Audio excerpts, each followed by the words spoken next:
So UFC 315 is tomorrow, and the card is in jeopardy of not even selling half of the tickets. There's a multitude of reasons for that.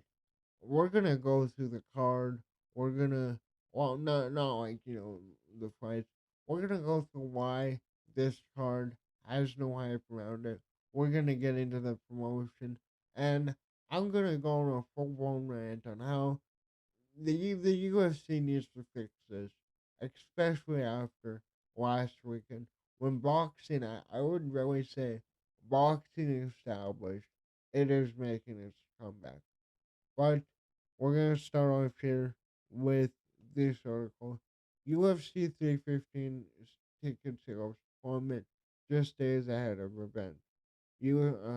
Ticket sales for UFC 315 are reportedly in free fall, with only half the seats sold just days before the event, scheduled for May 10th, 2025, at the Bell Center in Montreal.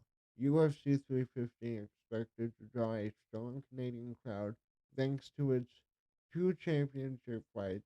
However, growing fan apathy, high ticket prices, and, and a perceived lack of star power are contributing to what some insiders are calling a potential financial disaster for the promotions. Several reports on social media suggest that 50% of the ticket prices are yet to be sold just days before the event. Now, this is a tweet from Dovey. Shout out to Dovey if you're not following him on Instagram and Twitter. Go ahead. This guy's on top of everything. He's hilarious too. He posts some of the most fucked up memes I've ever seen, and they make me laugh each time. Um, the main event sees welterweight champion Bilal Muhammad defend his title. We're gonna come back up to the photo. Um, defends his title against contender Jack Della Maddalena, while Valentina Shevchenko takes on Manon Farrow in a flyweight title bout. Despite the significance of these fights, fans don't appear to be buying, according to reports on social media, about a 50% about about only 50% of seats being sold. Oh, come on here. Hey, son. Thought I had to burp. With the Bell Center far from reaching capacity, one key issue is the absence of a local Canadian star. Former champions like George St. Pierre used to fill arenas, but UFC 315 lacks a headliner with broad appeal to the Quebec market. While Bilal Muhammad boasts an elite record, critics argue his decision heavy fighting style isn't throwing enough to capture casual interest.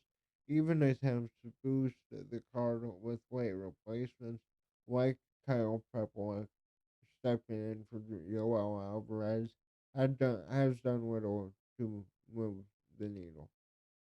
So there's also this at the end here. Another major factor in sluggish sales and pricing is in pricing. Entry level tickets start at nearly $300 Canadian, roughly $215 American, a figure many fans are unwilling to pay in the current economic climate. The steep cost is particularly problematic in a city like Montreal, where UFC events have not been held in recent years, and public enthusiasm has waned.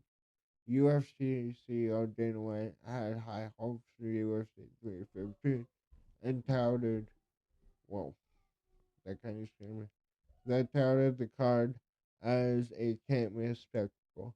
But the combination of high prices, no major Canadian names, and a main event lacking mainstream buzz has led fans to stay away. Dan, Dana White and the UFC may not be forced to ramp up last minute marketing or offer discounted tickets to avoid rows of empty seats. Unless something changes fast, UFC 315 could go down as one of the least attended um pay per view event in UFC history. I think this is needed though. I feel like this is a slap in the face for UFC because the cards this year have been nothing but complete shit. Let's just go to the cards. I'm I was gonna do the GSP thing first, but I think I'm gonna end off with that.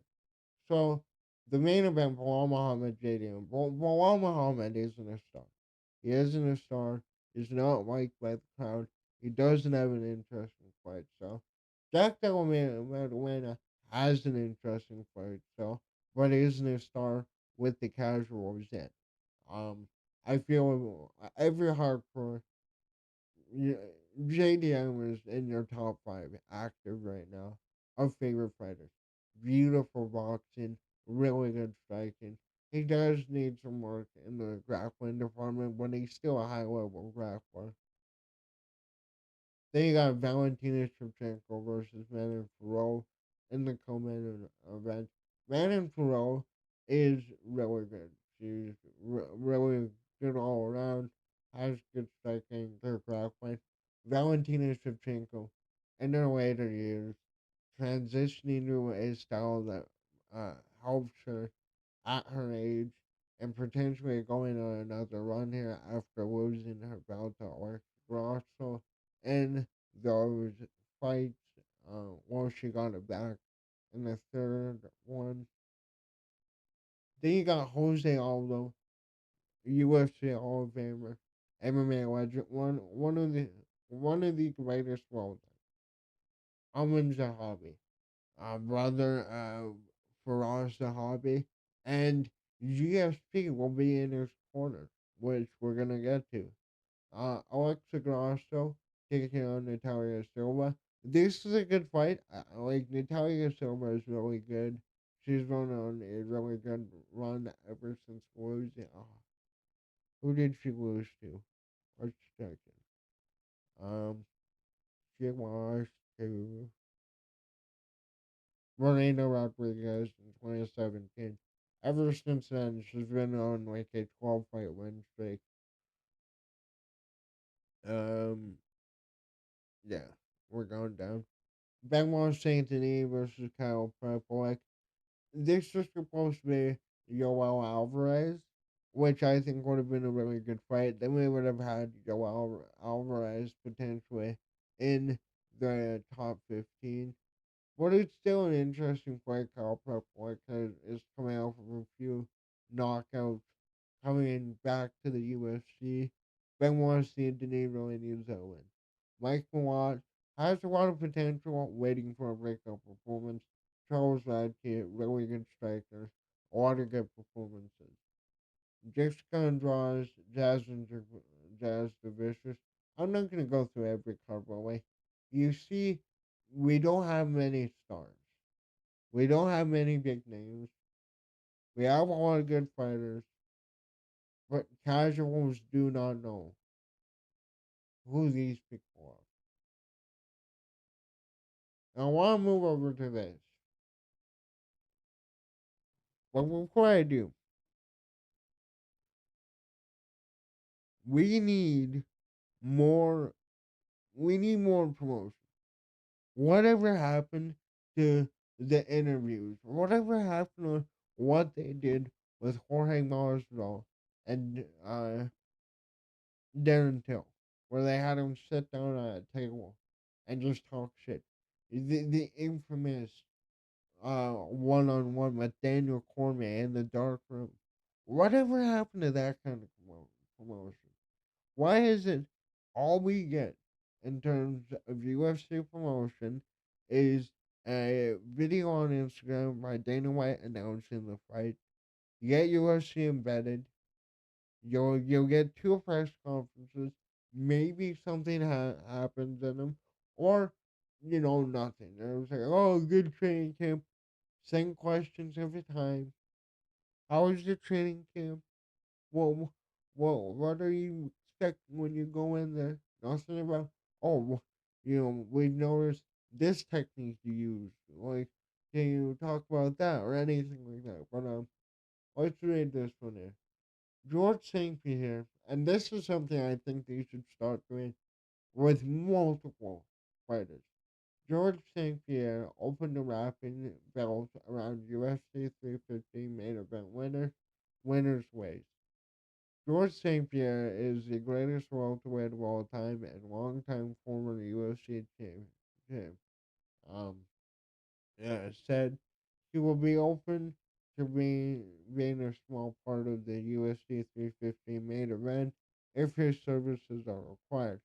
Rush was a part of the UFC 315 fan Q&A on Friday, Montreal, Canada, ahead of Saturday's pay-per-view, where he was joined on the panel by former UFC Canadian fighters Rory McDonald, Valeria Letourneau, Patrick Cote, and David Rosé, and was asked about if he would be out for putting the 170 belt around the waist of either Bilal Muhammad or Jack Della Maddalena. Of course, if they want me to do it, I'll do it. But on Saturday, I'll work as a cornerman, and my priority is to be there for Amin Zahabi. Again, Amin Zahabi, for us, Zahabi's brother, he basically started off training with all the guys that Frost is training, GSP, Ronda Rousey, many names. And he has incredible tasks ahead of fighting Jose Aldo. Aldo. If everything goes according to plan and we get the W and they want me to do it, why not? It will be an honor. St. Pierre is a two-time welterweight champion. I won the middleweight belt after the Hendricks fight. So, what are we at here for time? 12 minutes.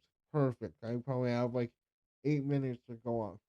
Where the fuck is the fucking promotion in this sport? Why is it that Dana White goes up there at that UFC 315 press conference, doesn't want to be there? The press conference was less than 20 minutes. Less than 20 minutes. We got no real big moments apart from Jack Della Maddalena cooking. Absolutely cooking Ian Gary. Like, I love that. Like, Ian Gary, harmless little like, everything said about his family, his wife, they seem like absolutely, like, nice people. Um, But like, hiding M&Ms around the guy and trying to cut weight, and he comes in there with, "Yeah, I don't think that kid is actually his." Like, dude, that is bringing a fucking knife to a gun. No, that's I had that the other way around. That's like bringing like a Barrett 50 cal to a fucking spoon fight. Like, man, they were probably laughing in the crowd. They were all excited, like, "Oh my god, the reporter's asking about us." And I don't think he can get it or his wife expected that. I really wish they panned over to their faces after JDM said it.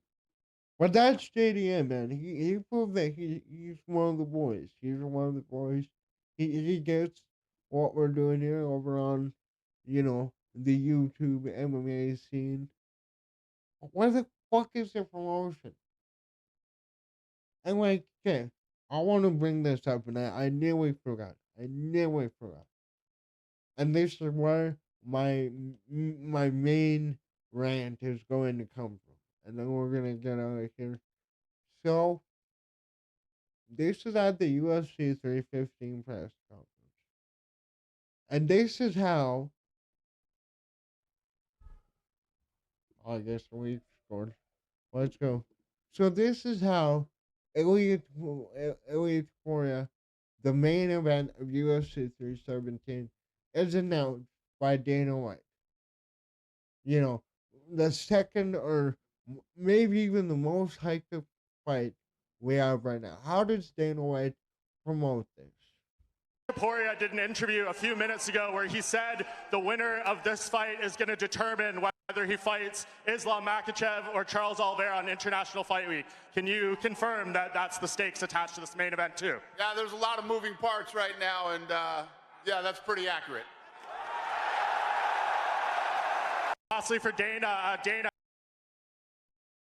Yeah, there's a lot of moving parts, but that seems pretty accurate. Really? Whatever fucking happened when Dana White was up there? Like, yeah, you guys are not ready. You guys are not ready for this fight. Man, let me tell you about Ilya Topuria versus Israel Malkachev. Like, he would be up there talking about how this is probably the best stylistic matchup of all time, the most skillful fight of all time. That's the kind of promotion I want. You know, DDP versus Hamza Chimaev. Hamza Chimaev, the most unstoppable force when he's not fighting Gilbert Burns or Kamaru Usman. Um, in MMA history, taking on DDP, who has such a unique style that he was able to submit Israel Adesanya. He was able to blitz Sean Strickland. He was able to knock out Robert Whittaker. Where the fuck is this promotion coming from the UFC? The hype packages. That's coming from MMA YouTubers. Predictions. You know, fighter showcases now. All of this shit is coming from YouTubers who don't work for the UFC. And I know Dana White said that's the the era he wants to win into. He wants influencers involved. But it should be a partnership. Like if I was promoting, every fight every week, I do my predictions. I do my shorts announcing the fights. I will make separate videos on the fights that I find interesting. I will be making a video about Renier de Ritter versus Robert Whittaker, which was just announced today, apparently. Well, fuck, man. We either need to put a Hunter Campbell there.